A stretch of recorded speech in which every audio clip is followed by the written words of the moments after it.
म्हणजे त्यांच्या बोलण्याचं विपर्यास झाला असं माझं मत आहे. ठीक आहे, त्यांनी काय मांडलं, एक मिनिट थोडासा मुद्दा आहे त्याच्यात. एक मिनिट, माननीय हर्षवर्धन सपकाळ आमचे अध्यक्ष आहे आणि त्यांनी एक म्हटलं होतं की छत्रपती शिवाजी महाराजांपासून स्फूर्ती घेऊन ते परकीयांविरुद्ध लढले टिपू सुलतान. हे वाक्य पहिलं लक्षात घेतलं पाहिजे का त्या टिपू सुलतानांनी सुद्धा छत्रपती शिवाजी महाराजांना मानलंय त्याच्यामध्ये. ही पहिली गोष्ट आपण लक्षात घेतली पाहिजे. परंतु दुसरा प्रश्न माझा असा आहे की भारतीय जनता पक्षाला या विषयावर बोलण्याचा अधिकार आहे काय? त्यांनी भगतसिंग कोश्यारी आपले राज्यपाल होते, त्यांनी काय तुलना केली होती छत्रपती शिवाजी महाराजांची?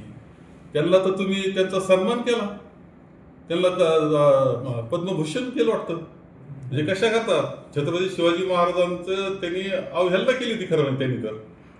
त्यांनी त्यांचं पद्मभूषण झाले. ते प्रशांत कोरटकर काय बोलले होते, सुधांशी त्रिवेदी काय बोललेले आहेत आपण सगळे आठवा. श्रीपाद छिंदम काय, राहुल सोलापूरकर काय बोलले होते. आणि याच्यापेक्षा पलीकडे जाऊन तुमचा ज्यावेळेस छत्रपती शिवाजी महाराजांचा कोकणपट्टीत जो पुतळा होता वाऱ्यानं पडतो तो, आणि काय तो पुतळ्याची काय अवहेलना झाली? कुणी ह्या त्याच्यातले कोण आर्किटेक्ट, कोण बांधणारे, कोण कल्पक आणि कोणी भ्रष्टाचार केला याची चौकशी केली का तुम्ही?